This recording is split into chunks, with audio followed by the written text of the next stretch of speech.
pagi ini kita mau, ini minggu keempat, ini ada well diagnostic gitu ya. Sebenarnya well diagnostic itu sebagian besar ya sudah disampaikan pada kuliah produksi lanjut gitu ya gitu. Tapi nanti di sini ada beberapa yang mungkin berbeda lah gitu ya. Oke, masuk aja bahasan kali ini gitu ya. Jadi ada ya sama lah gitu ya, tetap kita akan nyambung dari sebelum-sebelumnya itu kan hanya berdasarkan workflow yang ada gitu ya. Kemudian nanti kita lihat ini ada integrated test gitu ya, seperti apa gitu. Kemudian info performance, jadi saya hanya bahas beberapa saja gitu ya, karena memang sebenarnya sudah dibahas gitu. Di kuliah teknik produksi lanjut, future IPR juga, optimum production rate juga gitu ya. Kemudian nodal gitu, production system analysis ini kalau dikaitkan semua ini nodal sebenarnya gitu ya. Kemudian well diagnostic problem gitu. Kemudian study case. Oke, pelan-pelan aja kita mulai sambil diskusi ya. Nanti kalau misalnya tak berani ada yang ini langsung disampaikan aja. Ya. Oke, kita mulai. Jadi kita itu sebenarnya sudah sampai tahap yang di sini gitu ya, well diagnostic gitu. Lah well diagnostic ini kalau misalnya kita ada sumurnya sudah terpilih, kemudian kemarin sudah screening, dapat hasilnya gitu ya, kemudian kandidasi yang ada sudah kita pilih gitu ya. Kemudian kita diagnostik nih gitu. Diagnostik itu kita evaluasi. Nah, sebenarnya banyak tuh gitu ya gitu, banyak nih gitu. Ini kalau dari ininya ada pressure transient atau well test gitu ya. Nah, sebaiknya kalian ngambil well test lanjut ya, ada well test lanjut gitu ya. Kemudian well modeling sama nodal ini ya diproduksi lanjut lah gitu. Tapi juga ada beberapa gitu ya sebenarnya verify contact dan sebagainya itu dari petrofisik sebenarnya gitu. Lah, gimana ngeceknya? Lah itu harusnya kalian ambil juga di mata kuliah petrofisik lanjut. Nah dari situ sebenarnya juga kemarin kan sudah di-verify beberapa gitu ya, dari well by well ya, yang HI-nya dari petrofisik kemarin gitu ya. Kemudian kita integrasikan tuh antara data yang ada, gitu, data produksi, kompresi, well test gitu ya. Lah kita lihat seperti apa nih gitu ya gitu. Lah ini sebenarnya kita bisa lihat salah satunya kalau misalnya ada modelnya kita integrasikan dengan model geologi atau static model gitu ya. Tapi kalau nggak ada, paling nggak kita bisa lihat dari sumurannya. Sumurannya gimana? Kalau ada well testnya, kita cek juga decline-nya atau nodalnya atau IPR-nya seperti apa. Skin-nya apakah ada atau enggak gitu ya gitu. Kalau dari well test kan bisa dievaluasi baik radius pengurasan, skin, permeabilitas dan sebagainya. Lah, sumurannya mau kita optimasi gitu ya, otomatis kalau kita bisa lihat lebih detail gitu ya. Kalau dari decline curve kan performance-nya pasti akan menurun setiap waktu. Tapi apakah nurunnya itu normal gitu ya? Apakah tidak gitu, misalnya banyak skinnya dan sebagainya. Kita bisa bandingkan dengan sumur-sumur di sebelahnya. Nah ini kalau yang di awal ini gitu ya, ini kalau memang punya modelnya gitu, statiknya. Tapi kalau lapangan-lapangan mature dan lama, kita bisa bandingkan dengan apa? Dengan petrofisiknya, ketebalannya berapa dan sebagainya. Kita cek lagi kalau misalnya nanti dengan menggunakan well testnya itu permeabilitasnya dari well test dengan dari core, kalau misalnya ada ya, kemudian dari transform dapatnya seperti apa. Kita bisa tahu rentangnya seperti apa kan. Jadi kita bisa tahu ketidakpastiannya seperti apa. Lah kalau well test itu kan diukur di situ di tempat gitu. Kalau misalnya core dan sebagainya kan diambil ke atas gitu ya. Jadi derajat ininya sebenarnya lebih tinggi. Dua-duanya sebenarnya sama gitu ya.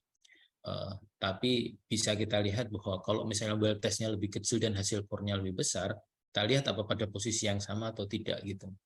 Kalau misalnya formasinya sama, oke, formasinya sama, tapi sumurnya sama enggak atau posisinya sama. Tapi kalau posisinya sama gitu ya, ya berarti yang core tadi karena sudah dibawa ke atas mungkin juga ada perubahan. Tapi itu bukti sah itu tuh gitu ya gitu. Nah, nanti bisa dilihat permeabilitasnya ternyata lebih tinggi dari yang core yang skor yang dibawa ke atas lebih tinggi dibandingkan dengan yang well test. Lah kita evaluasi apakah karena ada skinnya, ada apanya. Nah, kalau memang karena seperti itu ya bisa saja nanti subjek atau kandidat buat di frag kah atau di asid kah dan sebagainya. Jadi yang pertama sekarang ini melihat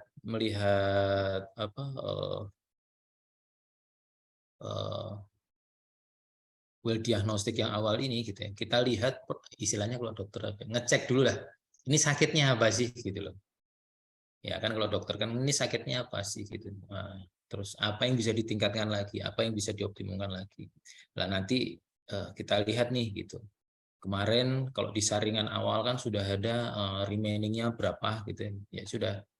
Berarti kandidat yang masuk ini sudah benar-benar tahu bahwa sisanya lumayan besar gitu ya. Kemudian tinggal kita cek apa yang bisa kita lakukan untuk optimasi. Nah, beberapa yang kita evaluasi itu tadi dengan melihat well testnya, kemudian profil pressure-nya, profil produksinya, nanti bisa kita tahu ini sebenarnya sakitnya apa. Gitu. Nah ini sebenarnya uji produksi ini gitu ya, ini ada uji deliverabilitas ini sebenarnya juga masuk di situ sih gitu ya. Ini hanya penamaannya saja yang ini. Jadi kalau misalnya di uji deliverabilitas ini ya well test sama-sama aja gitu loh. Misalnya pressure drawdown itu ya di well test ya back pressure sama itu kan juga ada sama drawdown kan pasti gitu ya. Jadi ini sebenarnya sama aja. Hanya di well test ini itu bisa dievaluasi untuk berbagai macam gitu. Kalau misalnya transient test dan sebagainya itu dapatnya nanti bisa melihat permeabilitas dan sebagainya. Jadi tipe-tipe ini sebenarnya ya kalau dipisah-pisah ini ada drawdown, ada build up gitu. Ada yang kepisah-pisah. Ini hanya tipikalnya flow after flow, isokronal, modified isokronal gitu ya. Ya, ini sebenarnya kalau mau dibacakan perkembangannya dulu dari awalnya ya dari flow after flow, isokronal test, modified. Saya sudah pernah bahas ya di produksi ada gitu ya, di transient lanjut harusnya well test lanjut harusnya juga lebih detail lagi gitu. Nggak terlalu banyak saya bahas lah gitu. Lah ini sebenarnya sama juga hanya diambil satu pasang saja ini gitu ya gitu. Kalau misalnya diambil satu pasang di sini gitu ya, ini akan jadi satu pasang ini gitu. Ini drawdown, ini build up gitu. Juga ini gitu. Nah, ini kalau misalnya untuk melihat istilahnya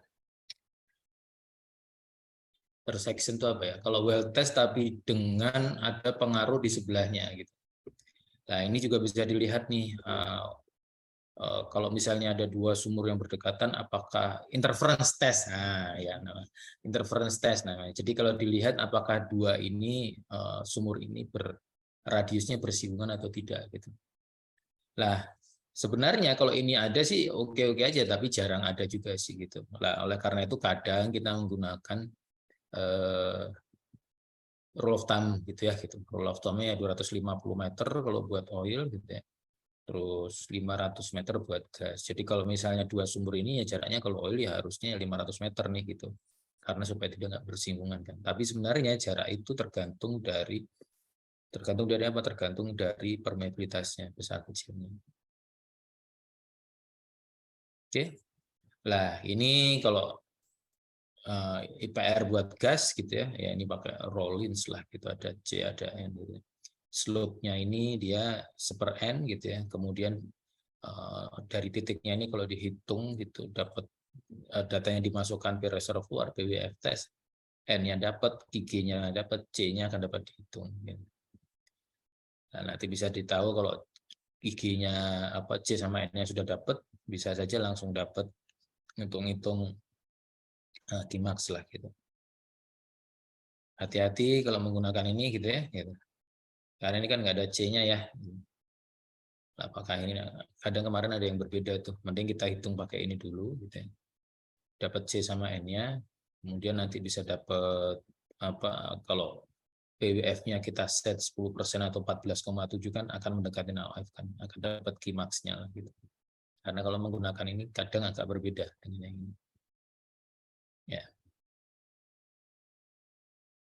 Nah, tapi menarik nih, ini kenapa keluar C-nya nggak ada nih ketika ngitung Tmax nih gitu. Kalau 14,7 atau di set 0 mungkin dia ya gitu.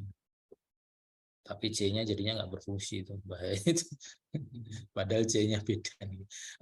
Mending pakai yang ini, kita set PWF-nya 14,7 akan kedapat tuh. Ya kalau ininya apa 0, C-nya mungkin yang satunya nggak keluar. Ya, ini yang pressure square, ini yang pseudo pressure. Pseudo pressure tuh ini bukan pseudo pressure ya. Ini persamaannya salah ini. Ini kalau pseudo pressure kan harusnya ada PP-nya gitu. PRP, PR, PWFP gitu. Ini tetap sama ini, sama yang ini. Kita lah masukin dulu. Ini Herbert sama gitu ya gitu. Metodenya hanya plotnya berbeda, dia nggak pakai log-log. Trennya dia hampir sama, metodenya sama, ambil datanya dan sebagainya. Hanya dia bentuknya dia kalau yang apa si Rowling itu dia log-log gitu ya gitu. Oh sorry, ya benar ya log-log ya, log-log gitu ya kita. Kalau yang ini dia biasa linear biasa. Hanya variabelnya berbeda nih gitu ya gitu. Kalau tadi C sama N, kalau ini A sama B. B-nya itu slope, kalau tadi N itu seperslope, ini B-nya slope gitu ya gitu. A ini sama sama dengan C lah gitu kalau tadi di Harvard. Tuh. Ini kalau buat satu fasa gitu ya. Lah, tadi kalau buat gas gitu ya. Ini kalau buat apa minyak gitu ya. Ini ada beberapa. Ini saya kemarin itu juga lagi nyariin untuk kok masih ketemu gitu ya gitu. Tadi kemarin itu saya tuh nyariin PDF-nya tapi belum ketemu. Ini yang apa disertasinya Pak Pujon yang dikasihkan ke saya. 3 fasenya itu. Jadi dulu tuh sebenarnya kalau Wiggins tuh hanya apa mempersimpel ini sih gitu. Wiggins. Jadi dia kontak-kontakan sama Pak Pujon. Wigginsnya Pak Pujonnya udah selesai S3, Wigginsnya baru mengerjakan tesis S2 gitu. Makanya di papernya Wiggins itu kalau kita lihat ada thanks to-nya, ada di bawahnya referensinya juga Pak Pujon. Ada banyak. Ini ada kalau Vogel ya kita tahu lah gitu ya gitu. Kalau Fedkovich, ya ini sebenarnya based on IPR-nya siapa Rowling gitu ya. Hanya sama beliau gitu ya dicoba untuk kalau di minyak seperti apa. Mutil rate tapi untuk di minyak gitu. Nah itu tuh yang saya agak ini. Kalau misalnya dia apa C-nya saja nggak berubah terhadap pressure ya gitu. N-nya itu kan tetap lurus ya. Berarti apakah perlu pakai pseudo pressure atau enggak gitu. Karena alasannya pakai pseudo pressure kan gas itu tergantung dari tekanan kan akan berubah kan gitu ya. Tapi buktinya si siapa ini kan juga dapat lurus juga gitu loh. Alasannya pakai pseudo pressure kan karena plot ini dibilang gitu ya, kalau pseudo pressure itu plotnya ini sebenarnya gas itu kan sangat tergantung sama pressure gitu ya gitu. Oleh karena itu mereka ngeplotnya di sini pakai pseudo pressure. Tapi kalau dilihat trennya dan dia juga lurus gitu ya, sebenarnya bisa juga gitu ya gitu. Nah, saya juga lagi kepikiran nih kalau misalnya kemarin lagi dicoba juga. Fedkovich ini kan bikin future IPR gitu ya, bikin future IPR. Future IPR-nya juga simpel nanti kita lihat kalau ada ya gitu. Nah, bagaimana kalau yang di gas-gasnya agak pusing tuh pakai green nggak pakai apa gitu. Nah, saya lagi coba gimana kalau Fedkovich ini digunakan untuk minyak gitu. Sorry, gas. Jadi tipe untuk membuat ininya tuh sama tapi dibuat untuk gas itu seperti apa. Jadi gas itu nggak usah pakai ribut-ribut pakai PVT dan sebagainya. Untuk cleanse ini kan kalau tadi ada satu fasa, dua fasa, dipisah IPR-nya. Nah, cleanse ini menggabungkan, jadi mau PB-nya berapa, nggak masalah. Kalau semuanya ini, Vogel, Fedkovich, Jones, gitu, Pujo Soekarno, gitu ya, ini asumsinya adalah pressure-nya di bawah PB. Jadi kalau misalnya nanti ada satu fasenya, ya dia harus bikin satu fasa dulu, baru dua fasenya disambung. Lah kalau ini itu Clean sama Maher ini dia gabung semua, gitu, langsung jadi satu IPR. Gitu. Oke, ini kalau berbagai macam metode gitu ya. Dulu mungkin ingat gitu ya, ini ada Vogel, ada Petkovic, Jones, Clean, Soekarno. Kalau dilihat ini ada garis besarnya adalah IPR yang menggunakan multi rate gitu ya, menggunakan multi rate itu Petkovic, Jones gitu ya, sedangkan yang menggunakan single point itu Vogel, Clean sama Pak Bujo Soekarno gitu ya gitu. Kalau dilihat errornya ya sebenarnya dekat-dekat semua gitu ya gitu. Dekat-dekat semua. Kalau rata-rata ya gitu. Tapi kalau dilihat secara dari tes lapangan, ini lapangan 1 sampai lapangan 26 gitu. Kalau dilihat sebenarnya itu Petkovic pun gitu ya, itu pernah paling tinggi walaupun pakai multi rate, dia pakai dapat error 21%, paling rendahnya 1. Jones itu juga 58% gitu ya. Paling rendahnya 0 gitu. Vogel gitu ya. Ya pernah juga ekstrimnya 51 tapi paling rendahnya 0 juga gitu. Lah, kalau dilihat memang ya ada satu waktu tuh gitu ya, misalnya yang saya melihat yang inilah gitu. Ini kan Jones gitu ya. Jones itu dia 58. Tapi lainnya yang single test itu dia kecil-kecil nih gitu. Kecil-kecil. Nah, ini juga yang ini juga gitu ya. 21 gitu. Yang lainnya juga kecil-kecil nih, jauh nih gitu, errornya tuh dia tuh Petkovic walaupun multi rate. Nah, sedangkan ini juga nih gitu, walaupun dia rendah gitu, yang lainnya juga rendah nih. Jadi apakah mana nih yang mau saya pilih gitu? Mana nih yang mau saya pilih? Apakah multi rate atau ini? Ya sebaiknya kalau saya lihat sih, memang kalau dari sini ini kan ada dua tren ya, ada yang Petkovic itu dan Jones itu adalah multi rate, sedangkan di sini errornya kecil, average-nya gitu ya. Tapi dibandingkan dengan yang single point itu besar nih bandingannya gitu ya. Nah sebenarnya perlu dilihat data tesnya kalau mau detail gitu. Data tesnya itu apakah dia kalau di sini gitu ya. Kalau misalnya data tesnya itu di atas ini gitu ya, 3 di atas gitu, ada moderate di atasnya 3. Lah perbandingan ini akan sangat jauh sekali antara yang single point dan multi point.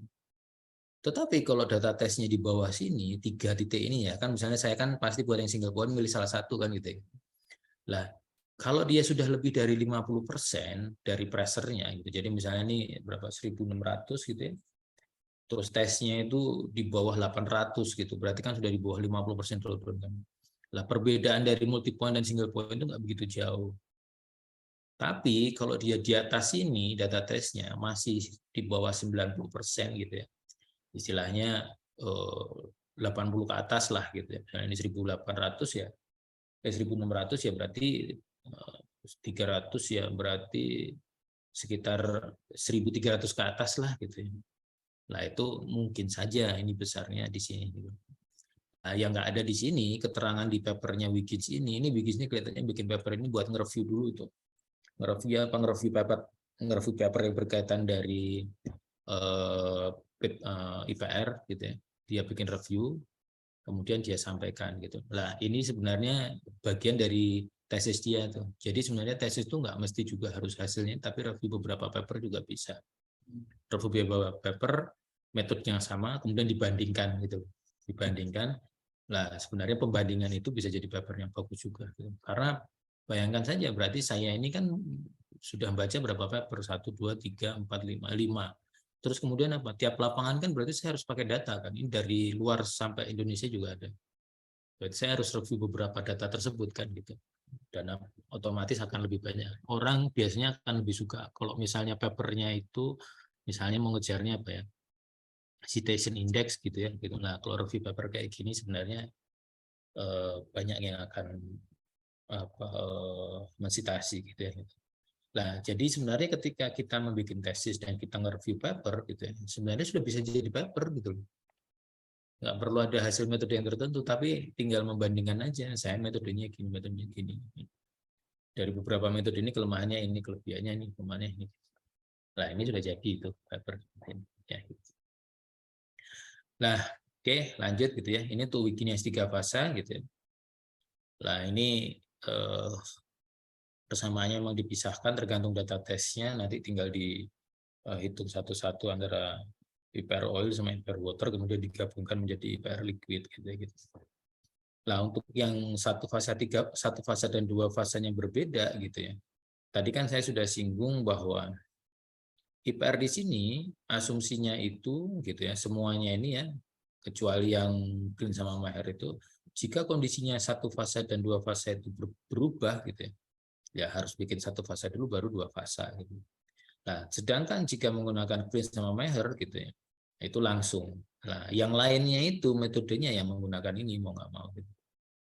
Nah, ini ngitung satu fase dulu, kemudian dua fase. Nah, tesnya di mana? Itu berbeda metodenya gitu. Ini kalau tesnya di A gitu. Ini kalau tesnya di B gitu. Yang berubah itu sebenarnya ngitung untuk yang awalnya ini. Gitu. Nah, future gitu ya. Ini ada banyak sebenarnya gitu ya. Pada dasarnya future APR itu gitu ya. Itu mengkuantifikasi perubahan performance gitu ya, perubahan performance dari sumur tadi berdasarkan beberapa faktor tuh gitu. Kalau kita tahu sebenarnya ada dua faktor yang berperan tuh di reservoir, yaitu fluida dan kedua adalah rock properties gitu ya gitu. Nah, kalau berdasarkan waktu gitu ya, berdasarkan waktu, otomatis kita bisa asumsikan rock properties ini nggak berubah. Di permeabilitas, porositas nggak berubah. Syaratnya infuser ya pertama gitu. Yang kedua, itu syarat yang digunakan untuk saat ini itu adalah fluidanya nggak berubah. Fluidanya nggak berubah apa? Berarti kayak water cut-nya tetap gitu ya, mobility ratio lah istilahnya gitu ya, relatif permeabilitasnya tetap gitu ya, fluidanya tetap gitu. Jadi kalau misalnya berubah terhadap dan diasumsikan bahwa mobility ratio itu gitu karena fluidanya tetap, mobility ratio yang fungsi dari PVT-nya dan relative permeability itu difungsikan bahwa berubahnya sejalan dengan perubahan pressure. Akibatnya apa? Kalau misalnya saya punya sumur yang water cut-nya sekarang pada waktu tes 50%, saya pakai Wiggins gitu ya. Gitu. Kemudian ketika itu berubah water cut-nya 5 tahun berikutnya, saya nggak bisa ngitung future-nya. Karena asumsinya kan fluidanya nggak berubah tuh. Gitu. Perubahannya mobilitas rasio berubah terhadap pressure saja gitu, sejalan dengan pressure gitu. Jadi water cut-nya tetap sehingga saturasinya juga tetap, relatif permeability-nya juga tetap. Lah itu membatasin tuh gitu ya gitu. Nah, untuk di minyak gitu ya gitu. Oleh karena itu ini gitu ya metodenya Wiggins itu dia mengasumsikan bahwa fluidanya semuanya tetap. Ya bisa dipakai nggak mas sebenarnya? Ya sebenarnya jarang untuk ngitung 5 tahun itu fluidanya atau water cut-nya nggak berubah kan itu. Ya tapi mau nggak mau karena ada yang seperti itu kan lah, makanya sih saya minta Ardia itu untuk inilah, kalau water cut-nya berubah gimana gitu. Karena sebenarnya hal tersebut saya alami sih gitu. Saya alami di ketika pekerjaan lah, ini bikin future-nya gimana nih kalau water cut-nya berubah gitu. Ya sekarang masih tetap menggunakan bikin saja, padahal kan water cut-nya sudah berbeda tuh antara data tes. Apalagi kalau tesnya hanya di awal, maksudnya di awal tesnya itu hanya pada waktu awal diproduksi dan water cut-nya masih nol. Tambah ekstrim kan. Kalau sudah ada water cut-nya bisa kita lihat ininya ya. Tapi kalau misalnya ya ini gimana gitu. Nah itu ke depannya perlu dilihat lah gitu. Ya moga-moga yang dari sama Ardia itu mungkin moga-moga ketemu. Nah kalau yang lainnya yang gas gitu ya, ini metodenya juga ada eh,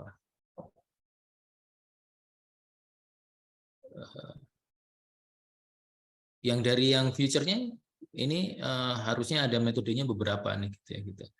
Ya kalau best practice-nya sih ini gitu ya, tapi sebenarnya ada menggunakan green dan sebagainya gitu ya gitu.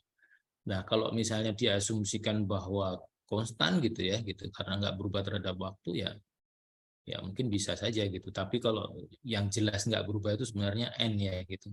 C itu yang masih jadi pertanyaan tuh apakah berubah atau enggak. Tapi kalau cara cepatnya ya kita asumsikan bahwa bisa saja C sama N tidak berubah karena propertinya nggak berubah gitu ya. Gitu. Tapi kalau N gitu ya, N itu nggak berubah, is okay gitu ya. Tapi kalau C itu sebenarnya agak lebih inilah gitu apa susah untuk melihatnya gitu ya. Tapi mau nggak mau kadang kita menggunakan itu karena kalau misalnya nggak ada mau gimana lagi. Lah ini juga yang C sama N ini juga bisa digunakan untuk kalau oilnya itu multi rate gitu ya gitu, multi rate. Nah kalau multi rate sih dipakai C sama N-nya juga tetap juga kadang bisa juga gitu ya. Untuk yang oil gitu ya biasanya juga kelengkungannya hanya nyaman di pressernya aja. Nah kalau dilihat dari sini kan bisa aja pakai ini gitu ya gitu, dia pakai Ekmer gitu ya gitu. Nah ini Ekmer ini sebenarnya turunan dari standing gitu ya gitu. Standing itu membuat dari Vetkovitsky ya. Vetkovitsky itu 2N pangkat 1 gitu ya, 2N plus 1. Sama Ekmer N-nya itu diasumsikan karena dia multi rate, N-nya kan berarti harus yang N multi rate kan gitu. Nah, jadi nggak bisa dipakai untuk yang single rate misalnya Vogel dan sebagainya. Oleh Ekmer gitu ya, yang awalnya itu 2N plus 1 punya standing tadi, kemudian dirubah menjadi 2 N-nya itu jadi 1, jadi 2N plus 1 jadi 3 gitu. Nah, ini yang digunakan gitu ya. Untuk Vogel, untuk Wicked sebenarnya sama aja, dia hanya melihat dari hubungan ini gitu ya. Lah untuk BCO gitu ya, atau sumur-sumur yang misalnya dia belum pernah dibuka gitu ya. Sebenarnya bisa juga menggunakan sumur sebelahnya gitu ya, yang sudah difuturekan, kemudian dilihat seperti apa. Tetapi jika dia memang hasil tesnya itu nanti water cut-nya berbeda karena radiusnya berbeda kan gitu ya, mungkin belum kena apa ya, belum terkuras gitu ya, atau radiusnya jauh lah. Kalau oil kan 250 berarti 2 berarti kan 500, radiusnya lebih dari 500 meter lah, atau jaraknya misalnya dari 2 sumber. Berarti kan sebenarnya bisa berbeda juga kan gitu. Nah, ada dua hal tuh biasanya, satu kita pakai IPR yang sebelahnya, kemudian kita bandingkan dengan kalau kita menghitung KH darsi dari propertinya gitu. Nah, kita bandingkan seperti apa gitu. Nah, ini mau nggak mau ya KH yang ada di situ dapatnya berapa, kemudian kita lihat seperti apa ini. Jadi hanya dibandingkan lah gitu. Nah, ini kalau sumur tersebut belum ada data tes gitu ya gitu. Udah data tes ya jelas lah kita bisa hitung gitu. Begitu juga dengan gas gitu ya gitu, hampir sama gitu. Kita bisa lihat kalau misalnya buat behind casing opportunity atau sumur yang ada potensinya, kita lihat sekitarnya seperti apa. Ada pertanyaan di sini? Ya, ini sebenarnya ada beberapa ya. Future-nya ini selain pakai ini juga kita bisa gunakan juga dengan menggunakan data produksi. Kita lihat seharusnya data produksi itu kan titik tersebut nempel di IPR-nya kan gitu. Kan dia lah, tapi juga kita harus tahu VLP-nya berapa tuh supaya dapat di sini.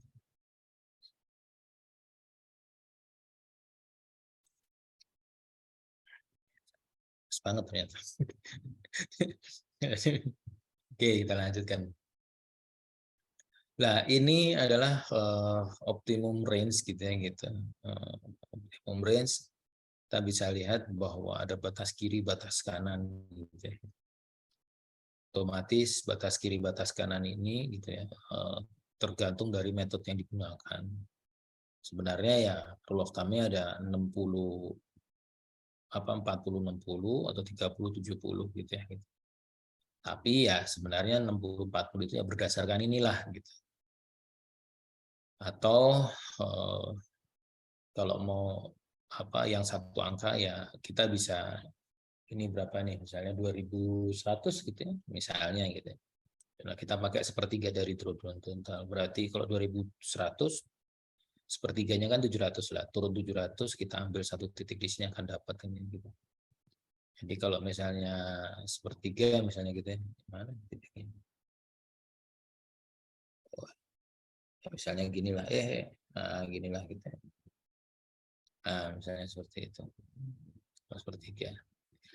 Tapi yang perlu diwaspadain kalau misalnya ada water gas coning gitu ya gitu, liquid loading gitu ya. itu sebenarnya ketika menghitung water cooling gitu ya, atau gas cooling, itu kan ada menghitung batas bawahnya itu kan batas kontaknya. Nah, seharusnya sejalan dengan sumurnya sudah semakin decline gitu ya, IPR-nya kan harusnya bentuknya akan seperti ini kan gitu ya. Gini ya gitu ya. Nah, misalnya gini ya. Otomatis kalau di reservoir batasnya itu kan juga akan naik gitu ya gitu. Nah, itu juga oleh karena itu water and gas cooling ini dan batas atasnya kalau gas cooling itu juga turun gitu ya gitu. Karena menambahkan ya. Itu harus direvisi setiap waktu gitu. Karena kan agak berbeda ya gitu. Tapi kalau kita lihat misalnya seperti ini gitu ya, harus harus waspada juga gitu. Seperti ini gitu ya gitu. Sumurnya di sini. Nah, walaupun kondisinya seperti ini gitu ya. Ini gitu ya. Ini kita tidak bisa ngitung ininya dekatnya ini ya, karena ini kan sudah kena kontak nih yang airnya kan harusnya batasnya kan ini gitu.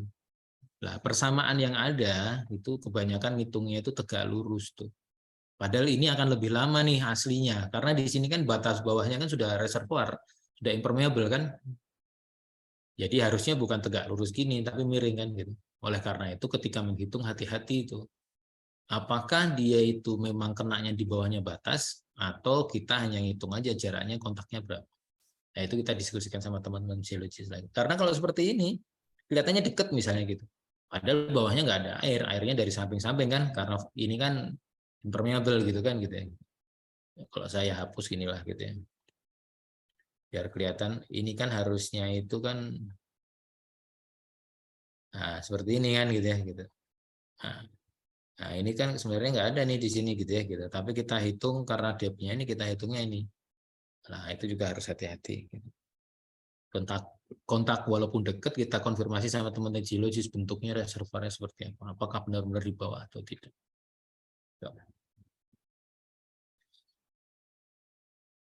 Nah, ini kalau buat korelasi ya ada banyak lah gitu, gitu. Tapi ya semua itu pasti ada kegunaan masing-masing, kondisi masing-masing gitu.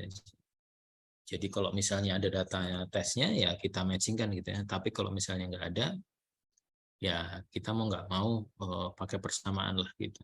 Persamaan ini kita lihat kembali batasan dari setiap persamaan itu. Ini korelasi itu sangat banyak gitu ya. Selain itu juga ada ini gitu ya. Gitu. Nah, kalau misalnya ada data tes, kita bisa matchkan tuh gitu. Jadi kalau misalnya ada data tes gitu ya, misalnya depth versus pressure gitu, ini depth ya. Gitu. Ini ada data tesnya di sini gitu ya.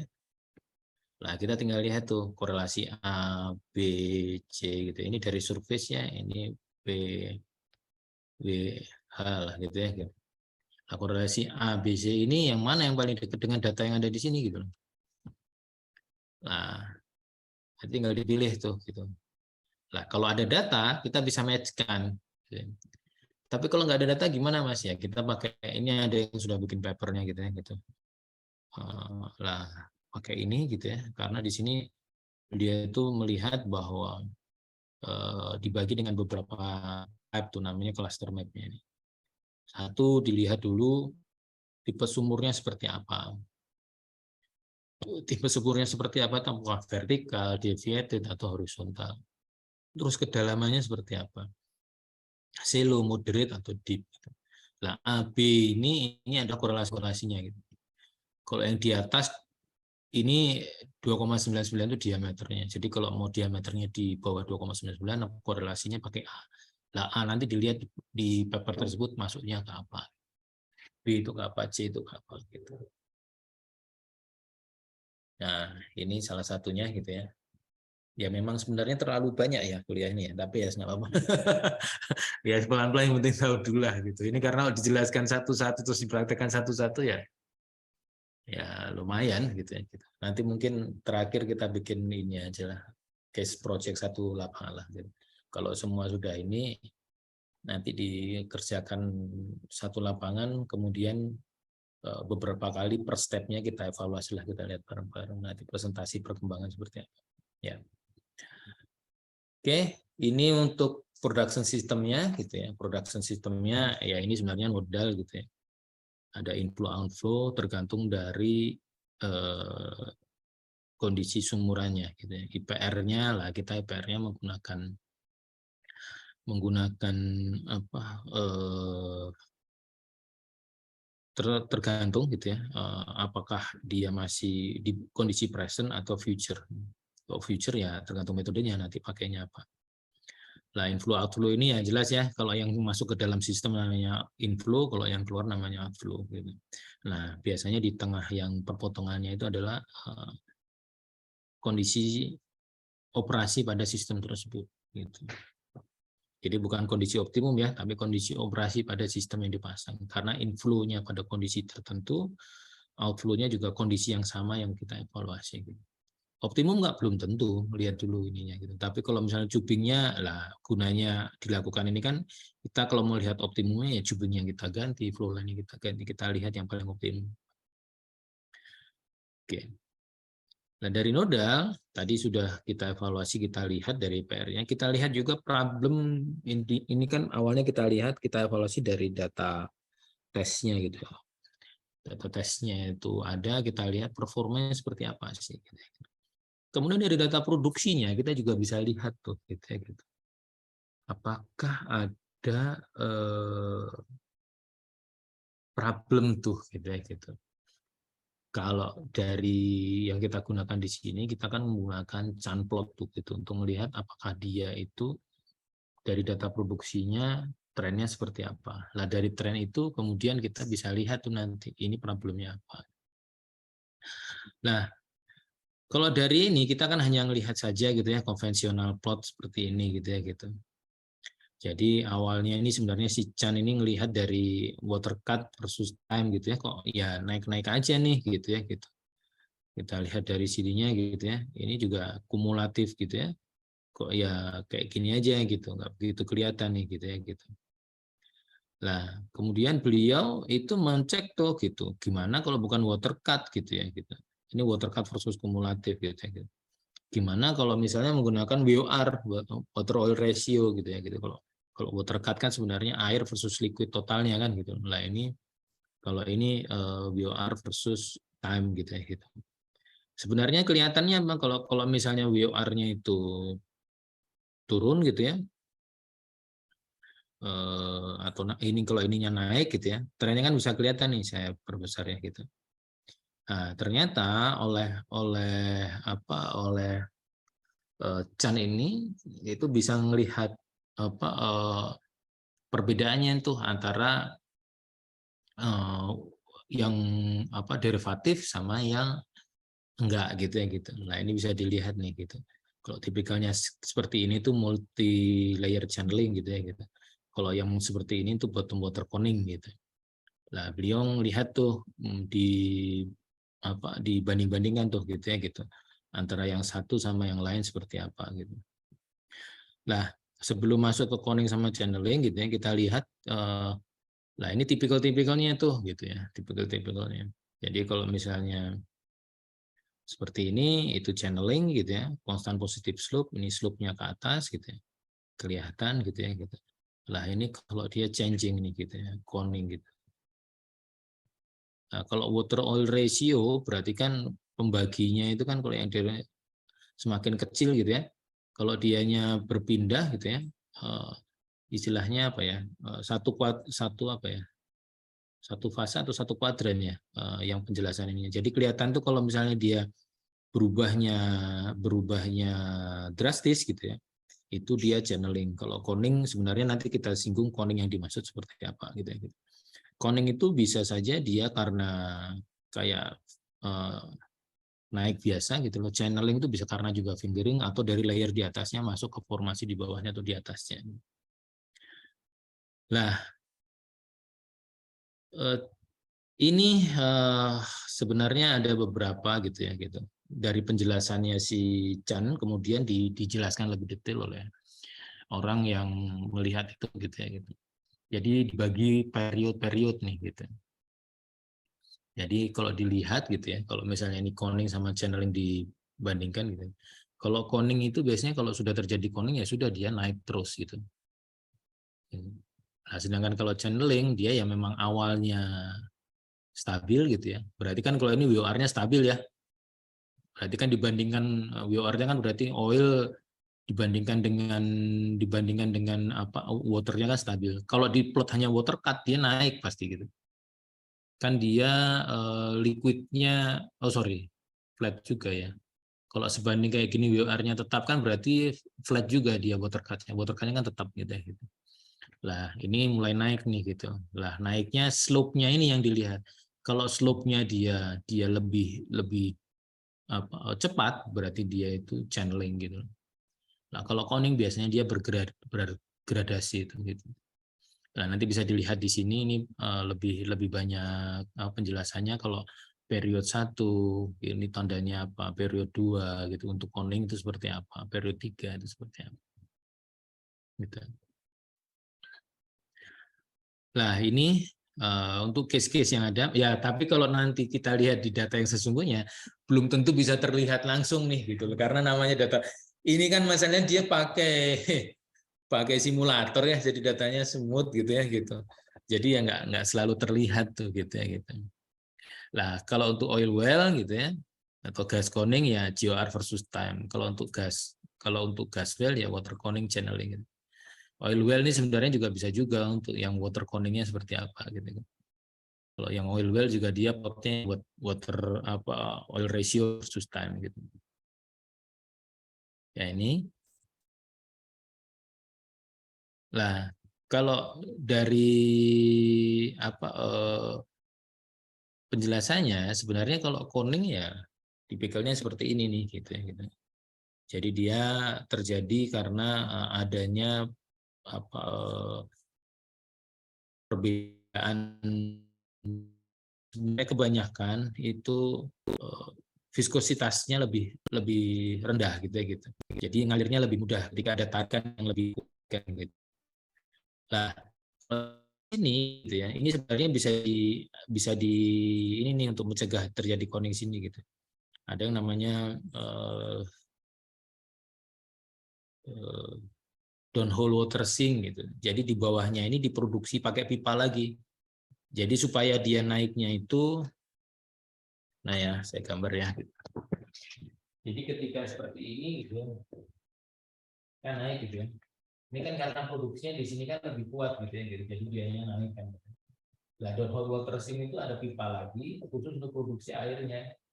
Jadi dia supaya nggak jadi coning, tapi dia masuknya ke sini gitu. Jadi dia itu naiknya akan lebih landai dibandingkan. Berarti di atasnya dia ada dua pipa tuh, satunya buat oil gitu ya, satunya buat water. Nah yang jadi masalah tuh Q-nya, Q ini dibandingkan Q ini lebih besar mana gitu. Q oil dibandingkan Q water. Nah, pasti lebih besar Q water karena mobilitasnya lebih besar Q water kan gitu. Nah itu juga bisa dibandingkan sama baker atau permeability-nya seperti yang berbeda. Nah, ini seperti inilah. Ini kalau buat yang channeling gitu. Ini sebenarnya saya gambarnya kok miring atau enggak. Ini sebenarnya ke atasnya ke sana gitu ya gitu. Lah ini kalau di atasnya ada layer dan kemudian casingnya itu nggak bagus ya dia akan masuk ke bawah gitu. Ini bisa juga kalau yang dari bawah gitu ya gitu. Harusnya dia diputar nih gambarnya. Ya, gitu. Nah ini kalau bocor gitu. Tapi ada juga channeling itu yang sistemnya sebenarnya dia seperti ini gitu ya. Kalau misalnya dia main injeksi, airnya itu masuk dan dia sudah permeabilitasnya sudah ini ya sudah. Gitu. Sudah dia akan ngalir terus di sini gitu, karena permeabilitas dari apa. Nah, ini juga bisa dimensionalin. Gitu. Kalau ada water flood, gitu ya, ada water flood, kan pengennya kita kan bentuknya front gitu ya. Tapi kadang kalau ada permeabilitasnya yang ini kan kita akan bisa berbentuk channeling seperti itu. Tuh.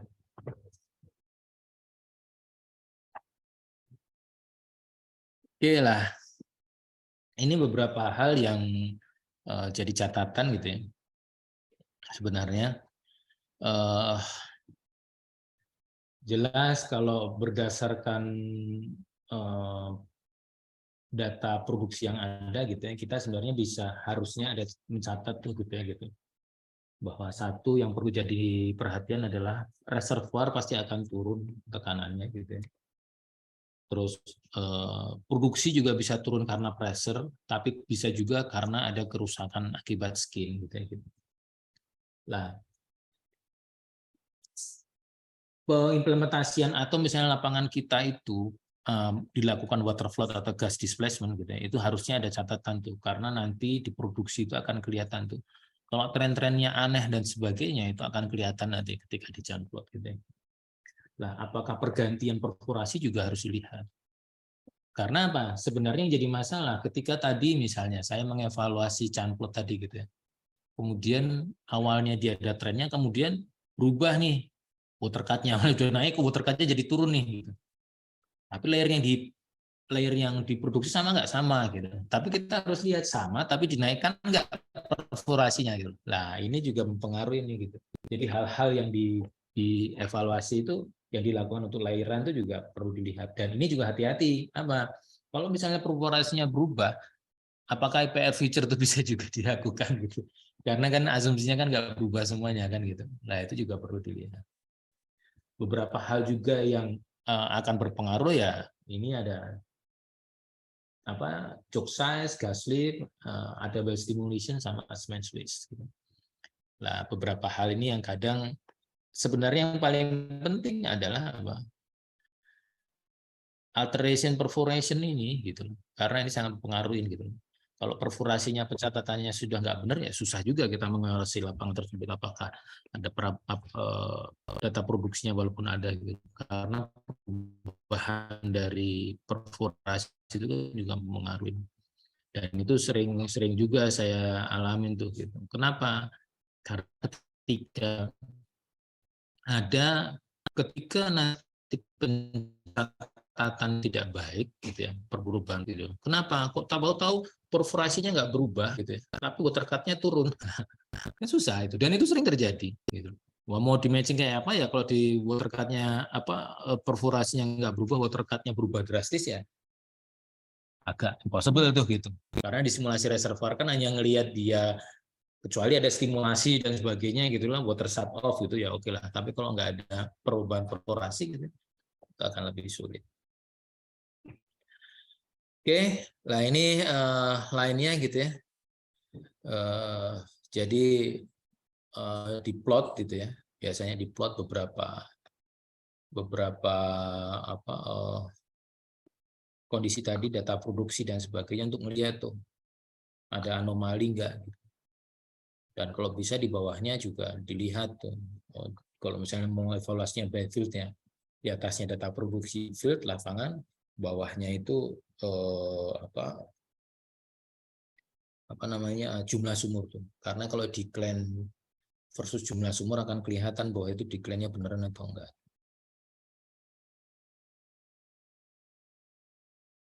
Oke, ini adalah satu field case example gitu ya, gitu.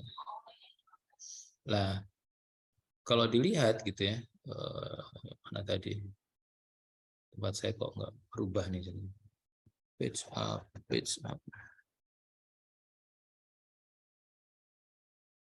Kok jadi ke bawah? Oke. Nah ini gitu ya, gitu. Dilihat bahwa dari sini sebenarnya ini ya trennya itu kalau satu cycle tadi satu siklus ya, satu cycle. Jadi kalau misalnya diasumsikan ini ya, ngelihatnya itu trennya itu dia itu ngelihat dari ini nih, satu cycle itu satu kolom ini gitu ya gitu.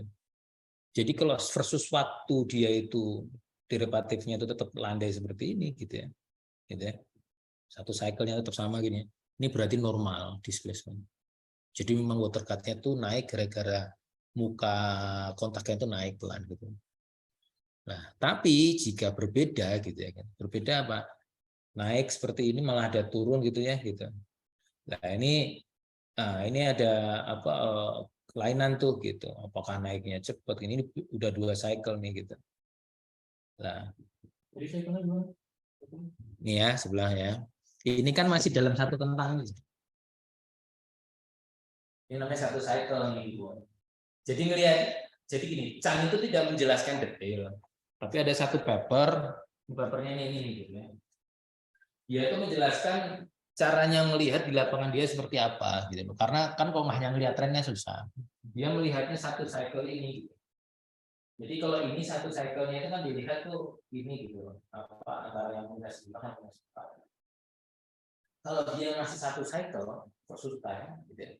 Berarti dia itu di sini nggak kelihatan ya. Kalau dia masih satu cycle ini gitu ya. Ini tak gambar aja deh. Jadi di sini itu nggak kelihatan nih. Nah, ini kan satu cycle tuh satu gini. Nah, ini ya gitu. Ini ya gitu. Lah ini berarti normal nih gitu ya gitu. Normal. Lah ini menurut si ini ya, Gazim ini ya. Karena si Chan itu hanya melihat tren aja gitu. Kalau tren kan susah. Lah, beliau ini ngelihatnya berdasarkan ini satu gini itu dianggap satu cycle. Dan nanti kalau lebih dari satu cycle gitu ya, berarti itu ada sesuatu yang berubah tuh gitu. Contohnya ini gitu. Nah, ini berubahnya naik apakah berubahnya turun gitu ya gitu. Nah, kalau dilihat ini kan dia dua cycle kan. Nah, malah dia ke bawahnya juga ada nih gitu. Dari bawah kalau saya ini kan ya. Dari bawah naik gitu ya. Terus turun kan gitu, terus naik lagi, nggak tahu nih, pasti ada sesuatu yang dilakukan gitu ya gitu. Tapi yang jelas ada koning nih gitu. Karena awalnya naik, terus kemudian kok turun gitu ya gitu. Mungkin pada waktu itu berpindah, kemudian ada koning, dilakukan sesuatu, kemudian turun terus naik lagi itu gitu. Ya gitu. Ini juga nih, ini juga berubah nih, dua cycle nih gitu ya gitu. Nih.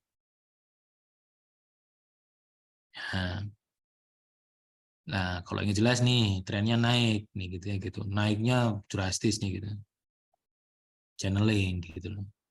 Drastis karena positif slope-nya tinggi sekali nih gitu. Nah, ini juga nih gitu. Nih ada naik, naik dua cycle jadinya, tapi kok terus drop, tapi terus naik lagi gitu. Nah, gitu. Nah, ini bawah ada ke atas nih gitu.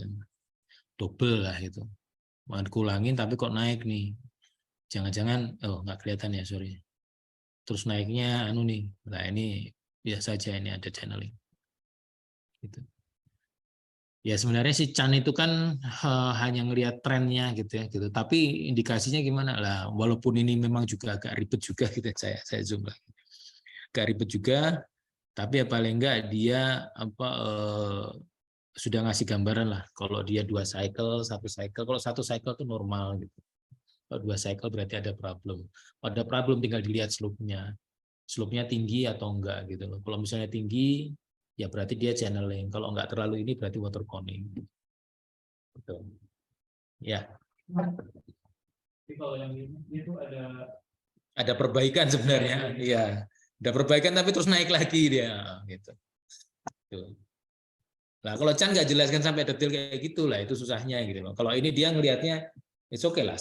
Dia yang bilang tuh saya satu cycle tuh satu ini lah. Kalau dilihat ini kok turun nih gitu. Tahu ya, mungkin ada sesuatu yang dilakukan gitu jadinya bagus. Tapi kemudian di sini well itu dilakukan sesuatu, mana perform atau apa nambah gitu. Jadinya naik gitu loh. Ya.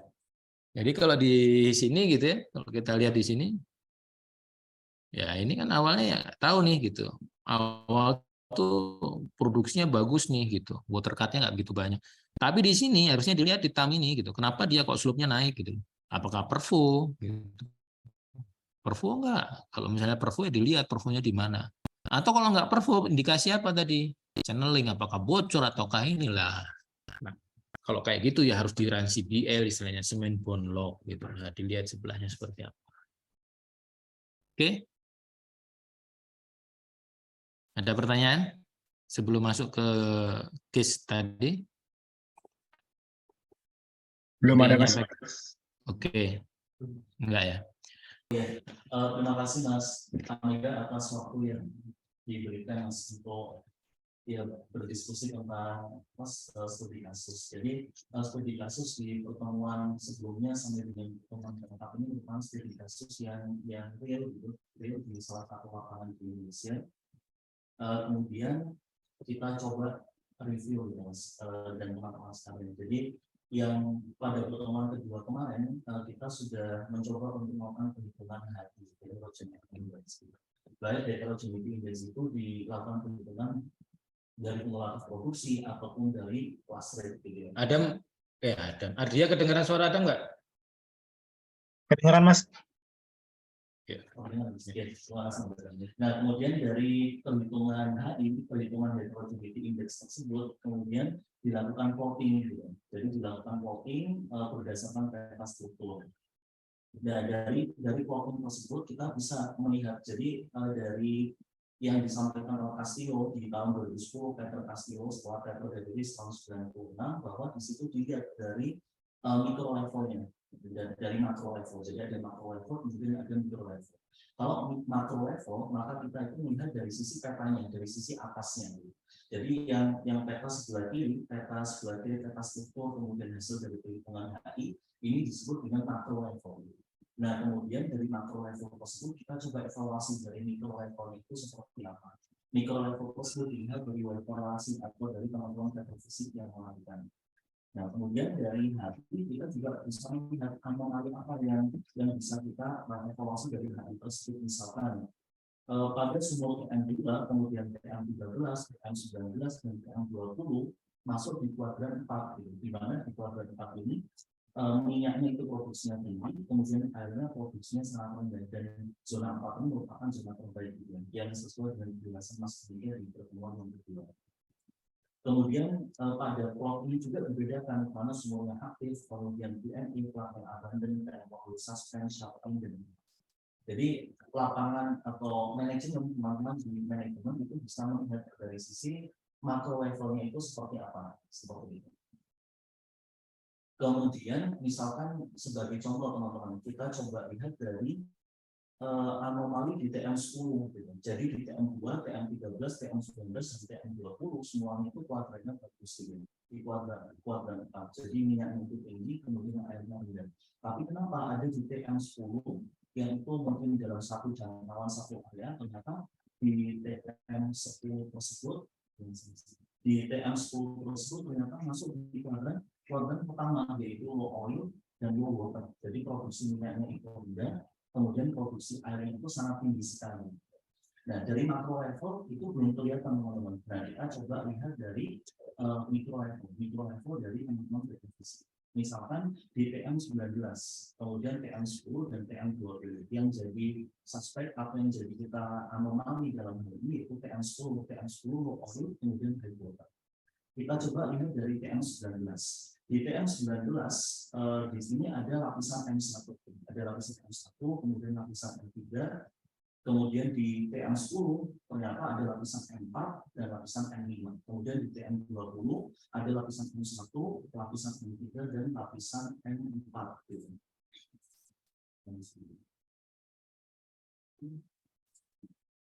Jadi kalau kita lihat secara berkorelasi di TM19 dan TM20 lapisan M1 dan lapisan M3 ini diproduksikan dulu.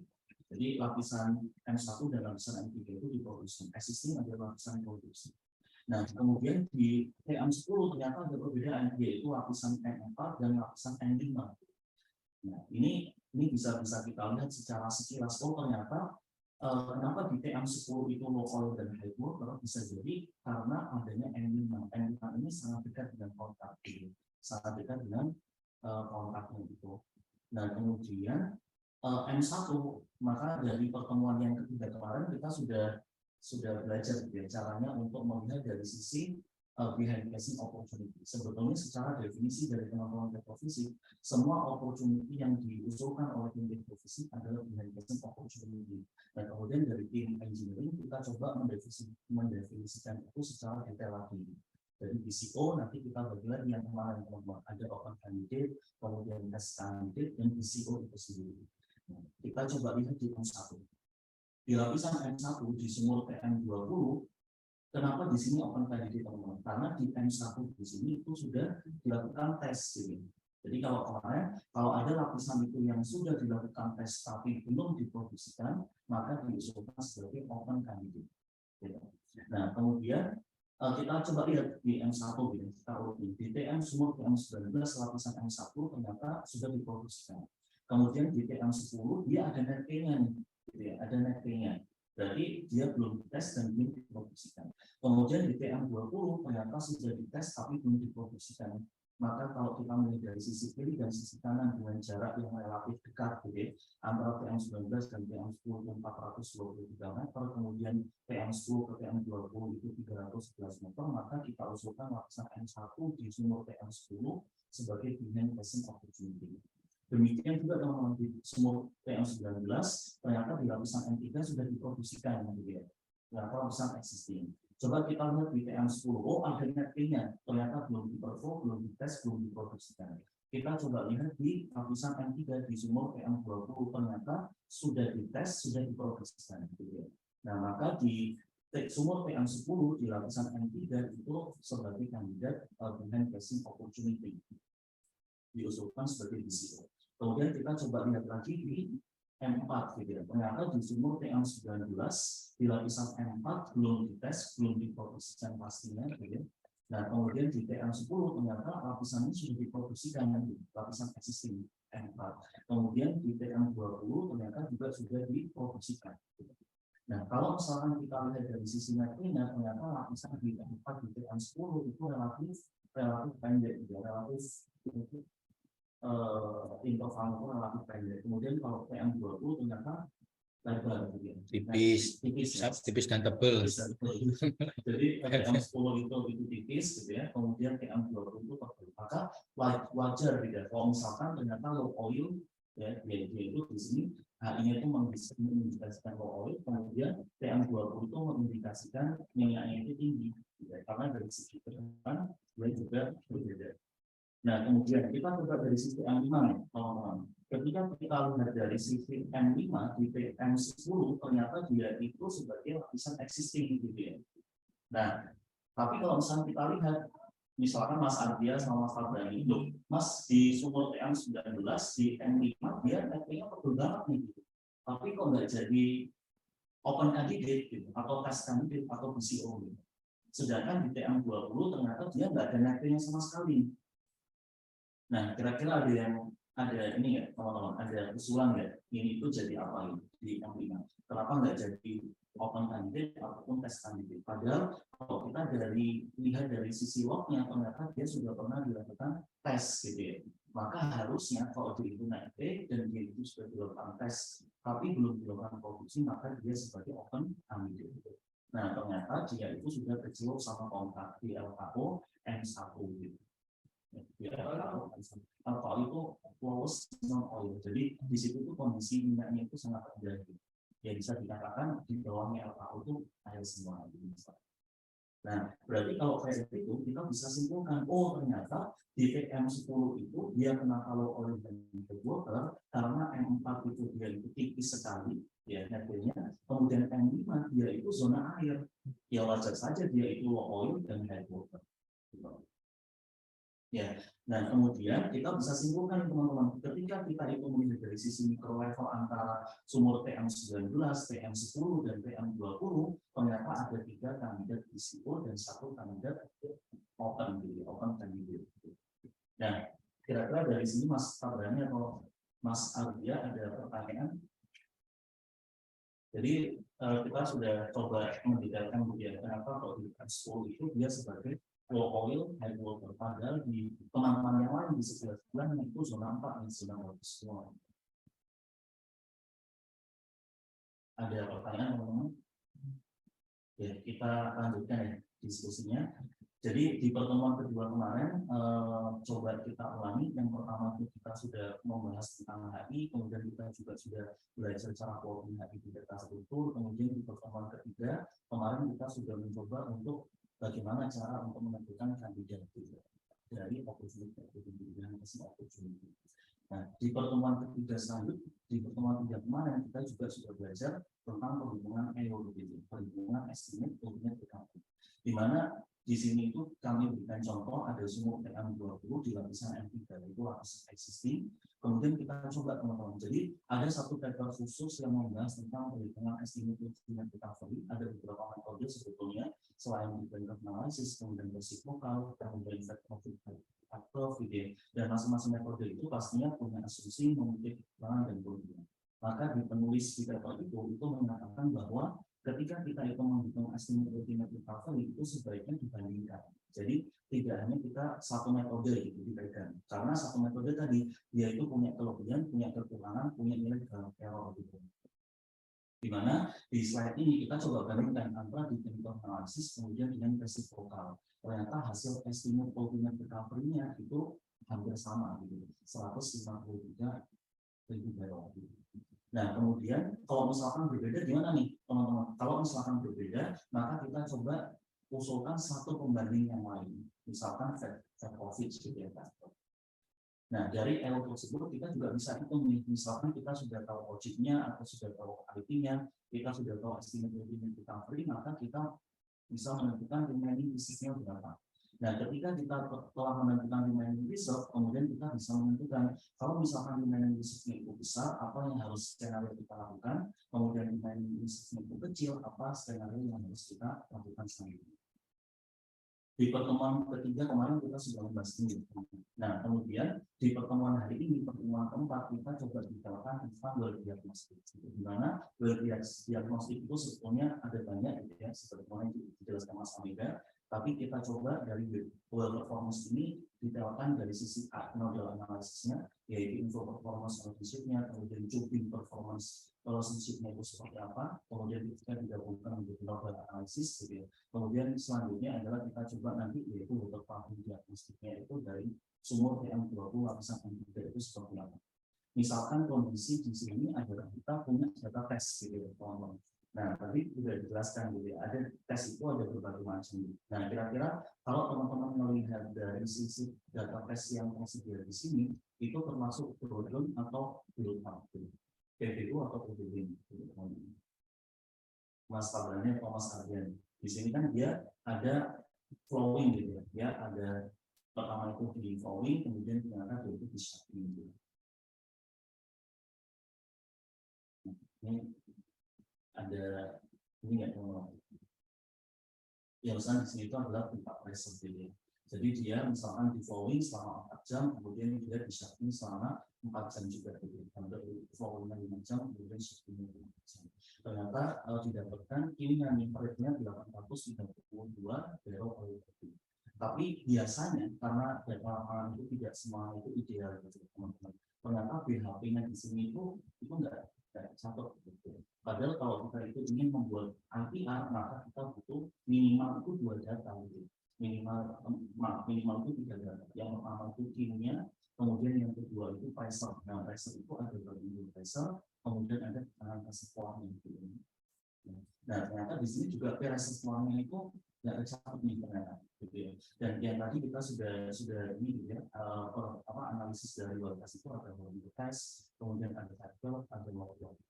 Nah, caranya gimana nih? Berarti cara yang pertama adalah kita tentukan dulu nih teman-teman dari sisi BHP-nya gitu ya. Dengan key segini itu BHP-nya berapa? Nah, kita tadi sudah dijelaskan Mas Amin tadi. Kalau misalkan kita punya flowing gradient survei, kita bisa lakukan plotting gitu ya, banyak itu kan nanti nilai error itu semakin sedikit gitu. Jadi kita bisa lakukan plotting. Tapi ternyata di TM20 ini flowing gradient survei-nya itu tidak ada. Maka kita bisa 2 titik gitu. Jadi 2 titik. Yang pertama itu WHP pada kedalaman 0, kemudian WHP pada kedalaman 1. Metode didapat dari mana? Didapat dari tengah-tengah dari perbagian depan. Nah, kemudian kita coba sebetulnya ini kita sudah lakukan beberapa banyak metode gitu, apakah hari ini atau cross gitu. Nah, kemudian ternyata yang paling matching adalah Astawi untuk kasus DPN 20 lapisan. Kemudian apakah nilai Q dan BHP itu cukup? Ternyata enggak, kita itu butuh reservoir.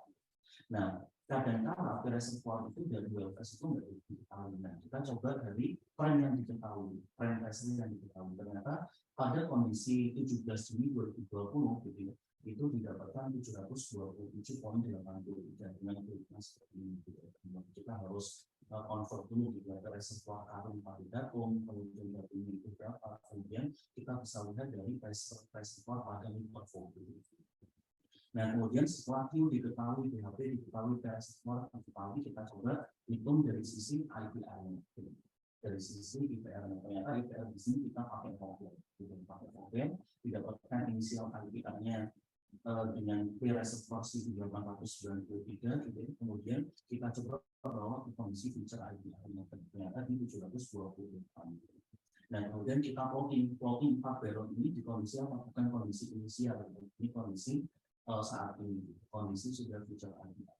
Nah, kemudian dari IPR kita ketahuan nilai RF berapa, kemudian menurut berapa, kemudian yang sudah dijelaskan di Mas Amir tadi, kondisi optimum ratio itu di 40-60 atau 30-70 atau seperti Burden, gitu ya. Kalau di sini 2/3 reservoir reserve sama dengan seperti Burden, kemudian nanti kita bisa melihat dari key inisial atau key inisial, di mana ketika kita plot dari P reservoirnya ada di sini, kita plot, kemudian kita dapat satu titik. Nah, itu bisa kita simpulkan key inisial atau key inisial.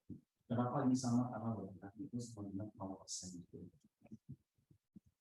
Kemudian, nah, yang kalau misalnya kita melihat dari yang tadi, gitu ya, ternyata di TM20 M3 ini kan existing, kita sudah hitung IPR-nya. Nah, kemudian kita kan harus mengkuantifikasi. Kalau misalkan dari teman deposisi, kebetulan teman-teman engineering, Mas, kita ada casing opportunity di lapisan 3 sumur TM10. Nah, kemudian kita usulkan ke manajemen bahwa kita akan melakukan perforasi. Tentunya manajemen akan tanya gimana performance dari lapisan 3 di sumur TM10. Nah, kita coba kuantifikasi dengan metode seperti ini. Jadi kita sudah tahu dari sisi referensial itu seperti apa, kemudian kita coba dengan KH per AOF. Jadi ada beberapa metode sebetulnya, tapi metode di sini yang kita coba adalah KH per AOF. Dan KH per AOF di sini kita coba bandingkan antara well test dan non-game gitu. Nah, nanti IPR didapatkan seperti ini. IPR yang warna itu feature IPR yang model yang kita sudah hitung gitu ya. Sudah hitung yang tadi lapisan M3 di TM20, dan kemudian kita coba bandingkan KH-AOF dengan well test dan KH-AOF dengan lain. Oh, bedanya jauh karena nilai K itu beda gitu. Antara K well test dan K lamping itu ternyata di sini ada perbedaan. Maka dari itu IPR-nya juga mengalami perbedaan. Dan setelah kita analisis dari sisi IPR, dari sisi well performance analisisnya, baik itu existing well, kemudian dari existing layer, kemudian dari casing opportunity, kemudian yang terakhir adalah kita evaluasi dari workload berikutnya. Ternyata di TM20 yang sudah dijelaskan Mas Alvin tadi di sini kita coba evaluasi gitu. Oh, ternyata di sumur TM20 lapisan M3 adalah normal disbursement. Di mana kita tahu? Kita bandingkan dengan paper berbincang atau yang paper yang dijelaskan dari Syuk tadi gitu. Ternyata dia mengalami kenaikan yang hampir stabil gitu. Ya, kalau ini kan dilihat sebenarnya susah ya melihat ya. Coba mundur sedikit. Ya, ini sebenarnya karena ada pas sama yang punyanya Chan aja nih. Kalau pakai metodenya tadi itu kan sebenarnya dia masuknya sudah dua apa namanya? Dua cycle gitu. Dilihat ya gitu. Makanya nggak standar jadinya gitu loh tadi. Nah, karena kesulitan itu makanya paper tadi itu keluar gitu. Ya ini pas trennya adalah gitu. Padahal kalau misalnya dilihat kan ini tuh masuknya kan masuk ke dua cycle gitu. Nggak tahu apakah ini ya. Ya itu kebetulan master. Iya, padahal kalau misalnya itu tapi normal dismilton with high VOR kan gitu. Kalau tadi yang di paper satunya dia sudah bilang itu ada apa koning dia gitu. Karena asumsinya apa paper yang baru tadi kalau misalnya normal itu dia satu cycle aja, ini udah dua. Ya ada istilahnya koning ya. Terima kasih Mas. Kemudian yang terakhir ya kita sudah ini gitu, sudah tentang HI, kemudian tentang fisik, gitu, kemudian dari performance-nya, kemudian kita coba susun summary-nya. Ternyata kalau kita susun summary-nya itu misalkan gitu ya, dari masing-masing sumur itu ada referensinya yang disebutkan di dalam itu. Dan kemudian dari di sini itu dari fisik atau dari fisik, kemudian FP-nya, FP dari NPR, kemudian English-nya dari NPR, kemudian EUR kita dari bisa dari DCE atau bisa dari flat coverage gitu ya, atau bisa dari resiprokal. Nanti kita biasa paling pesimis, jadi kita paling pesimis, kemudian dari NP kita totalkan semua, kemudian nilai riset, dikurangi NP, kemudian transport dari sini seperti apa dari data produksi, gitu ya. Kemudian lokatnya dari data produksi, produksi timnya dikurangi dengan last produksinya itu seperti apa. Maaf, yang 40% active range dikurangi dengan last produksi seperti apa. FWHP ini kita coba sampaikan. Dan nanti dari sampel ini akan dilanjutkan dari perincinan dan kelihatan dengan optimasi. Dan demikian Mas. Oke. Ya. Jadi nanti sebenarnya dari kuliah ini tuh kalian bikin ini. Jadi mungkin kuliah itu ini ada satu. Jadi dari kuliah itu mungkin nanti kuliah 8 kali. Sisanya itu nanti saya berikan data lapangan, per stepnya nanti dievaluasi, per minggunya kita hanya diskusi tadi, satu step tadi ini sudah benar nggak, apa yang mau di ini gitu. Jadi nanti di terakhir itu ya sudah ujiannya itu final reportnya sudah dari keseluruhan tinggal dibahas gitu. Jadi perhitungannya itu per stepnya itu, nanti misalnya kuliah udah 8 kali atau 9 kali mungkin gitu ya. Nah nanti habis itu data lapangan full saya berikan, dan nanti kita kerjakan pelan-pelan dari yang mulai awal screening, apa sampai evaluasi ini tadi, sampai menentukan kuantifikasi ini paling nanti. Nanti terakhir kalau sudah ini ya tinggal di summarize jadi report, ya itu ujian akhirnya. Ya, oke, di stop share coba. Saya mau ini sebenarnya saya juga lagi ini gitu. Ini saya juga bikin apa dari ini tuh sebenarnya bikin kayak semacam sebenarnya hanya tampilan aja sih dari nggak keluar ya? Keluar ya, di kalian keluar? Pak, saya kok nggak keluar ya? Bentar ya. Keluar Mas. Yang di sininya mana? Kelihatan? Nggak? Kelihatan. Oh, salah. Sebentar ya. Saya salah.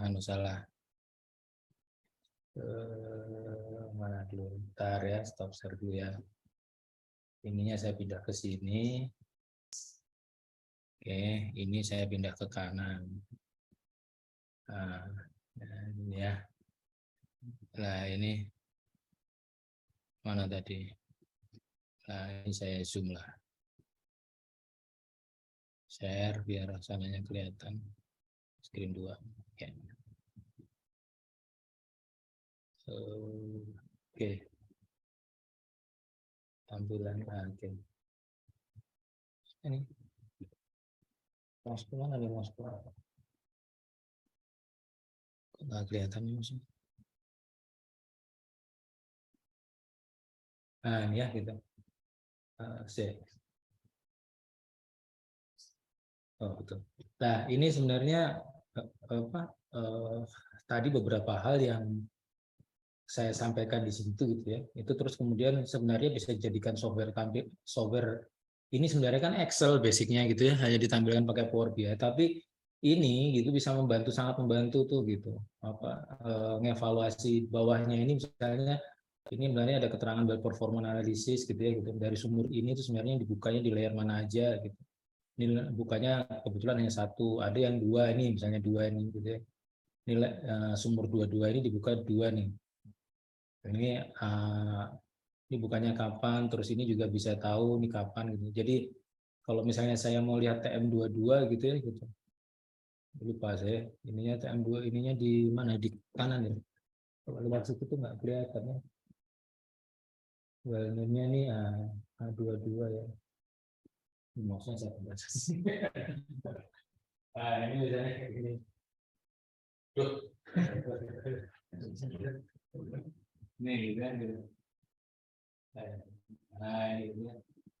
Misalnya nih 22 ya. Ini karena online sama ini lebih susah ya. Nah ini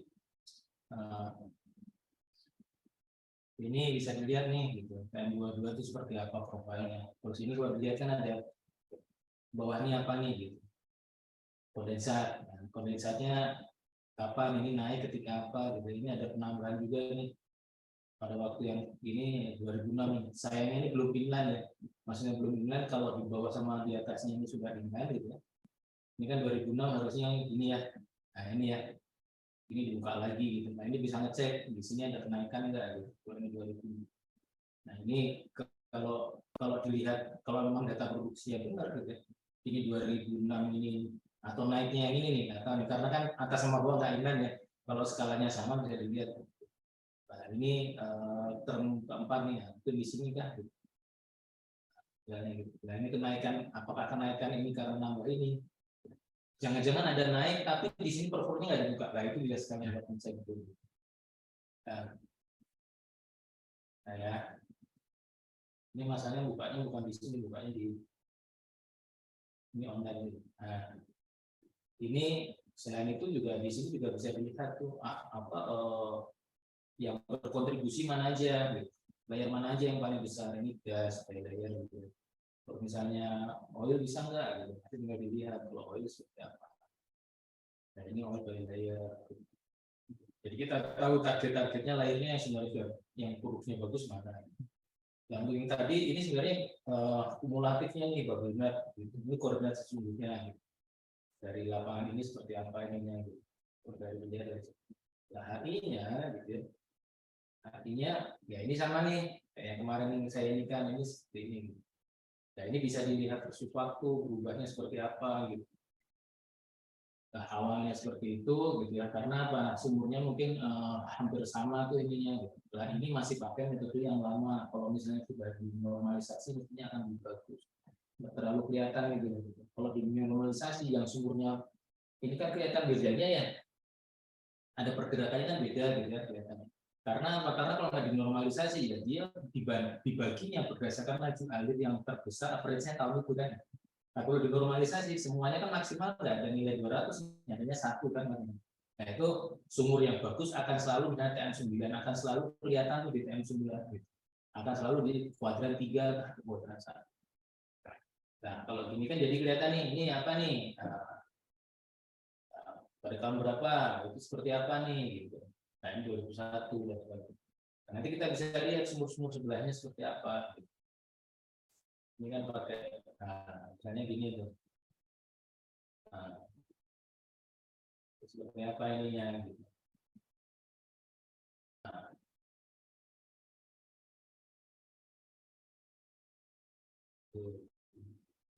terakhir seperti apa? 2022, 2022 gitu.